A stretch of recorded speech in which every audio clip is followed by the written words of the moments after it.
Right, welcome back everybody. Revisiting these fun bikes now. I've had these bikes for about 3 years. They've just been sitting in the shed collecting dust because when I did purchase them, we had about 2 hours use out of these, not off-road or on any mud or dirt or anything. They was just literally on tarmac, going up and down a tarmac road round the back of our house for about 2 hours, and that was over three little goes out like that was. And we put them away because the pandemic hit, and fully charged them when we come back in, so they're ready to go for the next time. And we always keep the batteries in the house. That's just something I've always done, not just on bikes. Even if I have spare car batteries, I always keep them not in a cold environment basically. So we've always kept these batteries for these bikes in the house. And I say after about 3 months, when we did come to get back on these bikes, they was totally flat. There was nothing. You could turn the key on and you have a little voltage meter here. Right, and as you can see there, it's a little gauge there, a bit like a fuel gauge, and that's your bar graph. So obviously green is fully charged, and as it works its way down to amber and red, red's obviously flat. So this battery in this bike has been on charge now overnight, and I'll just stick the key on, look, and now we're getting no lights at all there. So I would expect that light to go up there, and if we just push the power on button, give it a little flip on the accelerator, there's nothing there at all. And I'm getting the same with this bike as well. So we've got two bikes here, two batteries, both in the same state of play. As you can see, these bikes are just covered in dust where they're sitting about. They've not been run for nearly 3 years now, and as you can see, they're still like brand new. You look at these tyres, look, still got all the knobblies on them. The tyres are just going a bit flat now, where they're just sitting about because we can't do nothing with them. And again, the same with the front one. They're just getting the cobwebs over them where they're sitting. You see the dust just sitting everywhere on the wheels. As you can see, these bikes are in, well, I say they're still in the new condition, but just covered in dust basically. And I've left the battery in this one. I've took the battery out of this one because I'm going to show you now what they're doing. So coming into my shed here, this one's been on charge again all night, and as you can see, we got a green indicator light there, and that's exactly what I had on the same with the other battery. So I'll do this live. I'll turn this off now, we'll unplug this, and then we'll take this battery out to the bike. What bike was it? The purple one. So as you can see where it's just been sitting, the stickers are starting to peel off it now, which is a shame. So the battery just slides in here under the seat, so I'm just going to put that in now. So I've put that battery in there and it's plugged in now. It's just like a kettle plug. So what we'll do, again, I say they're just really dusty with cobwebs and stuff just falling on these bikes now. So again, ignition on, and there's nothing there at all, no lights at all. We'll stick the power on, so on, and there's nothing there at all whatsoever. So what I'm going to show you now is we'll just take the bike inside, because you can actually stick them on charge with the battery in as well. So I'm going to show you what happens on that. Right then, so coming inside, this plug can only go in one way because it's slotted, so the slot goes down the bottom there. So we're in there, we'll stick the power switch on. We've got green light,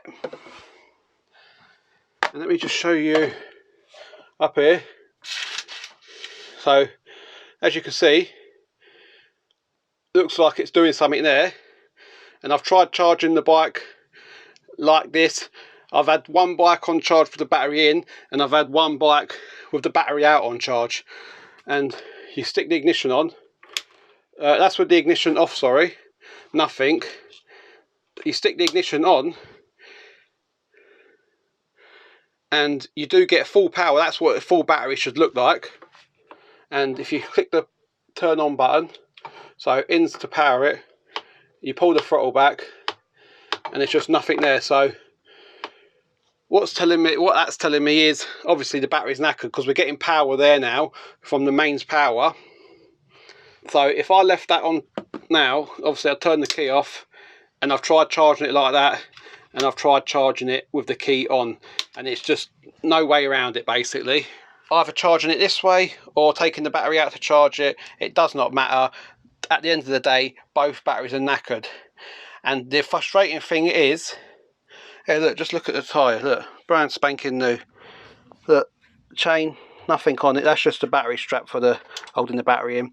But yeah, look, as I can show you, the brakes, look, nothing, nowhere, it's just dust on them. Look, you pop that dust off and they're like brand new still underneath. And all they're just doing is sitting here collecting dust now, so they're very expensive paperweights. Right then, so we're back outside now. Both bikes, both got their batteries in. Again, nothing on either ignition. They've been on charge overnight, the batteries. One was left in the bike on charge and one was taken out of the bike on charge. Same situation, it hasn't affected in any form or way of charging it one way or the other. The batteries are knackered at the end of the day. So basically I've got two big paperweights here. I can't do nothing with them. I can either sell them where they're not worth nothing because they don't run. They need 185 to 200 pounds each spending on them. And to be honest with you, if you're going to spend 200 quid on a battery, you might as well buy yourself a brand new one in the box, even though these are virtually brand new still. But you might as well just pay that extra bit and get the, as I say, in the box. But to be honest with you, I wouldn't even bother buying them. I wouldn't buy another one. If I knew the reliability of these before I bought them, and I did do a bit of research, because there is a few groups about, and obviously on Facebook, funbikes do have an ad that pops up, like a sponsored ad, and it's always on Facebook that I always see it anyway, and it's always thousands of comments on there. It's quite an active a post, and funbikes do actually reply to the commenters on there. So one evening I thought I'd drop a little comment on there of my experience, what I was going through with these bikes. I just put on there, I've got two funbikes, the MXR50s, and my issues I've had after 2 months of after a couple of hours of use, the bikes seem to have give up the ghost basically. The battery has just died, and if it was just one bike then maybe I'd have thought maybe it was something I was doing, but for both bikes it's a bit of a coincidence.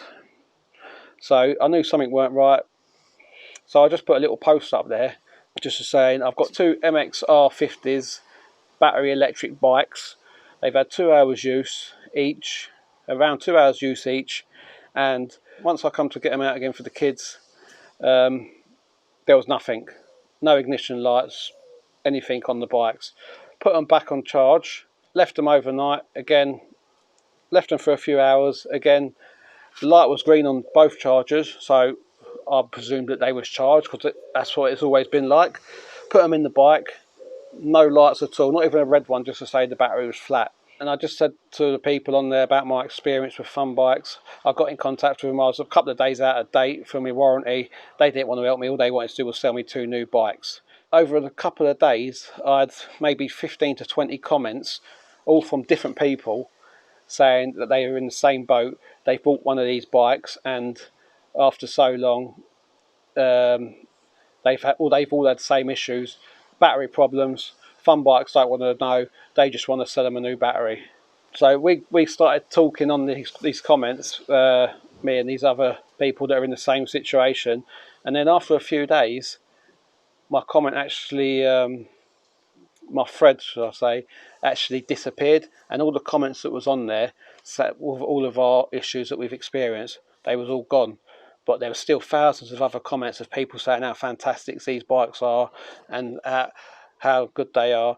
But it didn't really go for the battery ones. All the comments were the little petrol ones. There weren't very many comments about the battery ones on there, so it was a bit odd that. Why would someone feel the need to take that down? All I was doing today was just sharing my experience with it, so other people could see. Because when I come to look at buying these bikes, I check the reviews, and of course they was all fantastic, weren't they? And I know why now, because it looks like they obviously delete any negative comments that they get. Would I buy these bikes again? No. Maybe I would look at the petrol ones, but at the end of the day, I wanted battery because that's the way we're going in the world now. with the bikes, and with the petrol ones you're a bit restricted to where you can take them. Battery ones you're a little bit more lenient where you can take these, and then there's no noise to them either, so they're a lot better like that. So at this moment in time they're probably going to end up back in the garage again, unless someone out there wants to buy them off me, but I say they're not worth much, and I don't really want to give them away for... That's the situation I'm in, you see. I've spent 800 quid on these bikes. I don't want to give them away for 50 quid each, but then on the other hand, if someone does buy them, they're going to spend 200 quid to buy a battery, so no one's going to spend 200 quid for a battery and then give me 150 quid or something just so I can recoup a bit of cash back, because it wouldn't work like that. So I've either got to cut my losses or I've got to buy some batteries, and I'm not in the state to buy the batteries at the minute because it's 400 quid plus postage. So you're probably looking at near enough 500 quid for you getting yourself 2 batteries delivered, and that's over the price of one of these bikes at the end of the day. So I don't know, could go down the route maybe converting them to a petrol engine. It might make a nice little series for the video, but then that defeats the object why I bought these in the beginning, because I didn't want petrol. So if you've got any ideas out there, what would you do if you was in this situation? I say I don't really want to go down converting it to a petrol route because it limitations to where I can take these bikes. So if you was in this situation with 2 brand new electric bikes, what would you do? Would you spend the 450 quid on them after you're into them for 800 quid, or would you just sell them? So you'd have to just let me know. Let us know what you'd do in the comments down below with these bikes. Would I recommend fun bikes? Definitely not for the electric bikes anyway. The petrol ones, they all seem to have good reviews on there.